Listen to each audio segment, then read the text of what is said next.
Episode 46 is a follow-up of episode 45. So I kindly request you to first listen to episode 45 to connect with our discussion in episode 46. Thank you and enjoy the episode. To proceed with the civilian part of the conversation. So what is the role of civilians, citizen scientists, and non-governmental organizations in the UAP research and investigation? So the truth of the matter is we have a lot of airspace in the US, and again, other countries have a large swath of airspace to monitor as well. There's only so many resources to do it. We can't possibly know everything and anything that's flying in the sky every single second of the day. And I think there's going to be a need to leverage the public to report things when they see potential risks, as well as leveraging experts within the government, experts within the military. That's going to help us kind of get inputs for detecting and reporting these things going forward. That can only Yes. be done if we destigmatize reporting and we get away from the conspiracy theories. I always joke around Yes. if anyone's ever been on a meeting with leadership in the Department of Defense via Microsoft Teams, there's about a 50 to 70% chance that it's not going to work. And is that really the same entity that's hiding alien chips in the basement of the Pentagon? I doubt it. The government's a large, clunky bureaucracy. The conspiracy theories, I think, kind of in many ways overstate the ability for the military and the intelligence community to keep secrets like this under wraps. And it also hurts with stigmatizing the issue. So people who do see something suspicious may not be willing to report it because they don't want to be tied to a group that might have a more extreme view on UAPs in general. Yes. And also, just to add to your answer, I believe the resources are also kind of crunched for civilians. I mean, the civilians really don't have the resources as much as, of course, the military or defense agencies have, right? In this aspect as well. They don't, but I would argue on the flip side of it that sensing technology is becoming democratized too. And think of how much information you can Yeah, yeah. collect on your phone. And again, if Yes, you yes. see a suspicious drone that might be a surveillance drone coming from China or Russia or wherever else that kind of looks like an Amazon delivery drone, but it's not, we have the capability now to record that information, to get an idea of a timestamp, get validity in terms of the geolocation. And that in and of itself might not always be helpful because it's particularly time and place, but you crowdsource that information and you use artificial intelligence to kind of sift out where there is where you want to prioritize your focus and where there's risks. I think it could be potentially quite useful. Interesting. Yeah. And how does the public's growing interest in UAP affect civil military relations and transparency in government? I'm asking this question also from the point of communication technology. I mean, there is a load of fake information that comes into play. So that's the reason I'm asking this question. So Yeah. if you can shed light a little bit on how the government also handles the fake information or the disinformation side as well regarding this issue, so that would be great. Yeah, I've written about this in Scientific America. There's a I would characterize it as a strange anti-government undertone to the UAP issue that isn't particularly helpful. I mean, it's an interesting topic. The prospect of extraterrestrials is always exciting. The truth of the matter is that you know it's probably not as exciting as people think. And I think that transparency is really important insofar as there are systems in place where there is data collected, and the more boring you can make it, the better. And more boring insofar as it's transparent and boring. Those are kind of the two covariates. Um, and I think Yes. one thing that needs to happen is moving away from individual sightings and trying to debate whether one sighting independent of others is or is not a UAP, and if it's a UAP that represents a military aircraft, a civilian aircraft, a balloon, whatever, to looking at broader trends. I think sometimes what happens is we can miss the forest for the individual trees, the individual trees being like a one-off report. And I think there's a way to look at the broader trends to identify where there might be alternative explanations so we can have a healthy dialogue. Okay. I don't want to say that it's important to be critical of of authorities, right? I think it's in the DNA of the United States. But on the flip side of it, that critical angle needs to be also how do I say that critical Yes. approach also needs to be balanced by based rooted in facts and reality. Yes. Yeah, I believe, I mean, disinformation also leads to a lot of, rumble in the national security aspect as well. So it is very important, I think, that there should be some control measures over it. Of course, this is a different, complete topic of discussion, I would say. We can create one more episode on it next time. Yeah. And Well, yeah, you're proceed with that. right. You're right because like at Rand, Rand is actually kind of has a focus of some of the conspiracy theories, and I can tell you like Yeah. the folks the folks that work at Rand and the folks that I know who worked at Rand who now are in senior leaderships in the Pentagon, these are just real people who are trying to serve the public. Um, who they Yeah. have kids and they have spouses and they have mortgages just like everybody else. And it's not particularly healthy to start kind of cooking up how there's like this deep state. Because I can tell you, these people I know who work on these issues are not gajillionaires trying to like keep things under wrap. Quite the opposite. They're just middle class individuals going to their job every day trying to Yes. make a difference in the world. Yes. Yes. So I think, yeah, it's the people's contribution as well, which makes a difference. That's true. And just to move ahead, so are there any historical precedents for UAP encounters and government military responses? Yeah, I think that, we've seen reports from our pilots of things that can seem like anomalies, and I think it's really important to kind of suss that out. And I think this gets at the issue of trying to discount alternative explanations so we can focus on our attention where there might be a true threat. My working hypothesis is that the vast majority, and I think the Pentagon has come out and has findings that support this, is that the vast majority of sightings from our service members, particularly ones that have become public, there's alternative explanations that can kind of explain what these are. With that being said, there's a small percentage that are not, and I think that's where we want to kind of focus our attention to make sure that there is no risk that there's no risk that we may not be anticipating, and that risk could come Yes. from a new capability from our adversaries. It could come from different types of operations that are occurring that we may not have been aware of, and it could, there's always a prospect of risk coming from outside of our planet too. But I think discounting and having a healthy debate based on data of understanding the vast majority have some type of explanation, and then focusing our attention Yes. on the potential risks is probably the ideal way to go. Yes. And I mean, just out of curiosity, I would say, because I come from military satellite domain. So, technology is something that we deal on a daily basis, actually, in the defense and security domain. So, what technologies or methods are being used to study and analyze UAP sightings and what they have revealed? So I think, there's of course sophisticated sensors and other types of technologies within the defense and intelligence community that they have access to. I'm not an expert on the acquisition technology side of it, so I can't speak to that. But what I do think is kind of important is that uh, the use of crowdsourcing, I think, can become popularized, and we see this idea like see something, say something in terms of criminal activity, in terms of other types of suspicious activity. The same could be true for UAP sighting.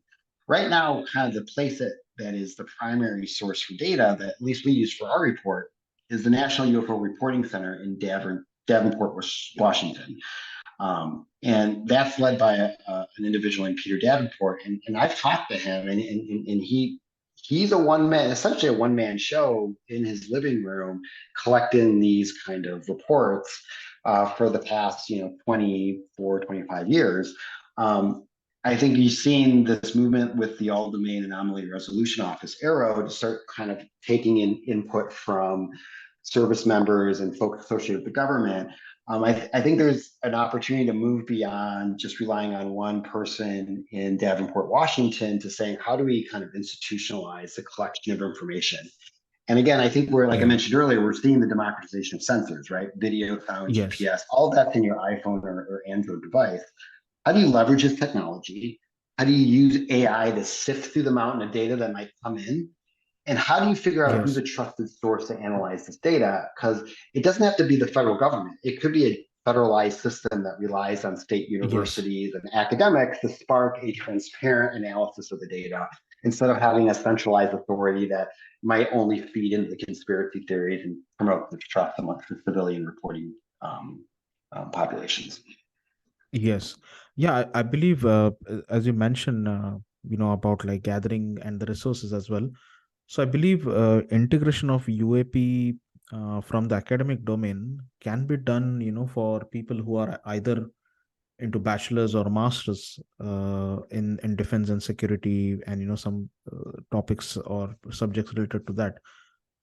Because I think this information, of course, can be misused as well. So if it's under some university, under a proper academic program, there will be a specific, I think, a documentation that can go into play, and the results can be then submitted from the university to the defense department as well.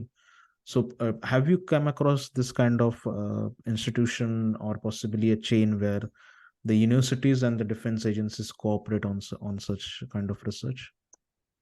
I mean, I think we do it on other types of research. So RAND is a federally funded research development center. So it's a nonprofit entity that does work for the Department of Defense. But we have university affiliated research centers throughout the country. And there's also just, there's grants through DARPA, there's grants through the Minerva project. There's a lot of different funding streams where, it's highly decentralized. And I do think that if we want to look at reporting in the future, it's probably going to rely on a decentralized funding model where you have, different hubs throughout the country of state universities, for example. And it probably is not just going to be a DoD intelligence community thing. It's probably going to relate to civilian, for example, the FAA is interested in these topics, right? And what we Yes. want to be able to do is essentially move beyond the extraterrestrial conversation to the broader set of risks that are coming from this technological trend that is the democratization of air power. Yes. Yes. And just to step a little back, and I'm coming back to that point again. So, how has the media's coverage of UAP influenced the public perception and government action on this topic? So, on one hand, I think the exposure of the media exposure on this topic has sparked, I think, a conversation and an interest. And this interest is not anything new, right? I think sometimes it gains more attention, but it ebbs and flows in terms of media attention. But surveys show that about a quarter of Americans think they saw some type of UAP. So it makes kind of sense that their members of Congress are going to respond to their constituencies. And so when a quarter of the country is saying on a survey they think they saw something, I mean, this is now a public policy issue, right? And I think it's good to have a conversation as long as the conversation is productive, it's rooted in fact. On the other hand, I think the sensationalism can invite a strange anti-government sentiment. To be clear, extraterrestrials would probably be the biggest story since Jesus Christ. And I just don't think the US government Yeah. is capable of covering that up, even if they wanted to. We have a 20-something-year-old National Guardsman, Jack Teixeira, who's leaking classified information about Ukraine. We can barely set up a website for people to buy health insurance. The government, the US government is, again, Pentagon is a large, clunky bureaucracy. And I'm not sure if the sensationalism around UAPs, particularly as it's tied to anti government sentiment, is healthy, it's productive, and it's just not accurate. Um, Yes. And what are the challenges and limitations in investigating and addressing UAP, particularly from civil military perspective? Because as we mentioned, previously about resources, these are some of the restrictions, not fully though. So, what are the primary challenges and limitations from your perspective? I think taking the topic seriously and reducing the stigma to ensure people are reporting actual threats and more broadly focusing on the threat, namely terrestrial threats. I think there's a concern in academic circles that if you study this topic, that you are either explicitly or implicitly supporting conspiracy theories. I think there's this kind of false assumption that it's tied to extraterrestrials, when in fact there are lots and lots of terrestrial threats that exist. And I think that we need to bring down the temperature, be transparent, but also make it boring. And by boring, I mean figuring out where there's a whole spectrum of threats that exist, prioritizing those threats. And my hypothesis again is that it's probably terrestrial threats that are going to they're going to demand the limited resources necessary to address this stuff going forward. And I think there's kind of actionable things that probably are not going to be on the frontline news of News Nation every night on television or in the New York Times. But I think they're very necessary to ensure that our airspace is safe and secure. Yes. And I mean, this we discussed previously as well a little bit, but taking a little more a deeper perspective. So what are ethical and societal implications of UAP, and how can we balance scientific inquiry with responsible communication to the public? Yeah, I think again, the destigmatizing reporting is going to be key because we need quality data. I think we do definitely need better data. And this idea of having a trusted resource to collect and analyze it in a transparent manner.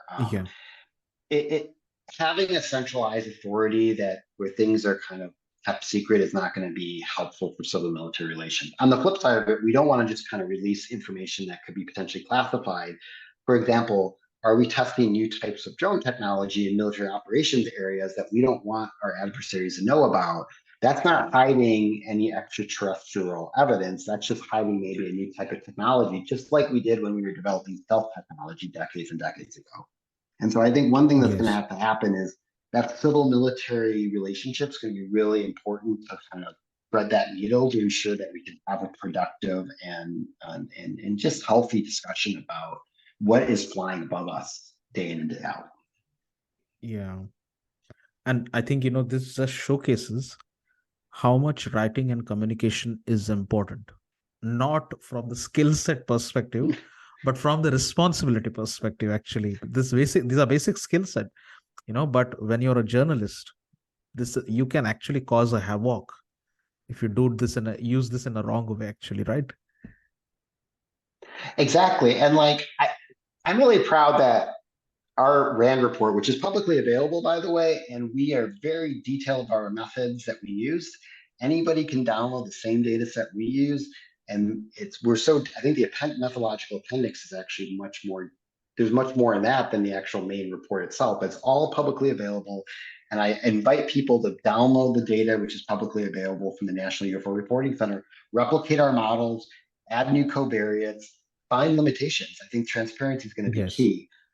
With that being said, I am proud that on Twitter there were people who, after reading the report, I think someone tweeted out that leave it to Rand to take the sexiest topic and make it incredibly boring. And it's boring because there's a lot of nuance, there's a lot of footnotes. We don't have an agenda. And again, everything is wide open for your listeners to read, replicate. Nothing's being hidden here. So. Yes. Now, I agree with this fact, because whenever I have to take a deep dive into something from a strategic perspective, the first thing I run to is Rand. that's the go-to website I can always find, whether it's because I believe Rand gives out a lot of good analysis on space and defense and security in all these three topics, but my primary domain is military satellite, and I see a lot of public reports that are coming out of Rand, and it really adds to my analysis whatever I write for the magazines and newspapers as well. So I really appreciate your team's work on the back end. Thank you. Yes. So I think we are at the end of the podcast now. So this question is not related to our topic, but as I was once a student as well, and there have been a lot of struggles to reach to this point in a specific niche of the industry. So that is the reason this last question I keep completely to the students, because I believe each of the expert who comes on this podcast has something to kind of give an anecdote or possibly some steps or maybe some opinion to the students, because a lot of student audience also actually listens to my podcast. So what message would you like to share with student researchers and other stakeholders willing to participate and engage in defense security research studies, primarily, anything and everything related to military, actually. So science is inherently institutionalized skepticism. And I think that skepticism, those two words are really, I think it's important to be skeptical. And the UAP issue is a perfect example. Your listeners should be skeptical of all different types of claims and poking and prodding assumptions and claims and evidence. But it needs to be institutionalized insofar as it's disciplined and it's not just kind of wild claims and conspiracy theories. And I think what we need is reasonable people who are reasonably skeptical about following the data, but ultimately follow the data to reach a claim and conclusion that is independent of ideological beliefs. Um, Yes. there's too much ideology and politics getting kind of mishmashed with various types of public policy, namely national security policy, at least in the United States, and I would argue in other parts of the world. And what we need is people willing to kind of shut out the noise, follow the data, but continue to be skeptical of what they're analyzing, where it's coming from, and not accepting the status quo. Yes. Yeah. Thank you very much for this valuable insights, Marek. I believe students can also take a lot of out of the suggestions from your side. And yeah, I think during our conversation there are a lot of questions that popped up, especially about the disinformation thing. That can be a complete separate topic. So I really hope to record few more episodes with you in the future as well, Oh, of course, of on these course. topics. So yeah, thank you very much again for your time. No, thank you. And feel free to follow up anytime and let me know when it comes out because Rand will broadcast it out as well. Yes, definitely.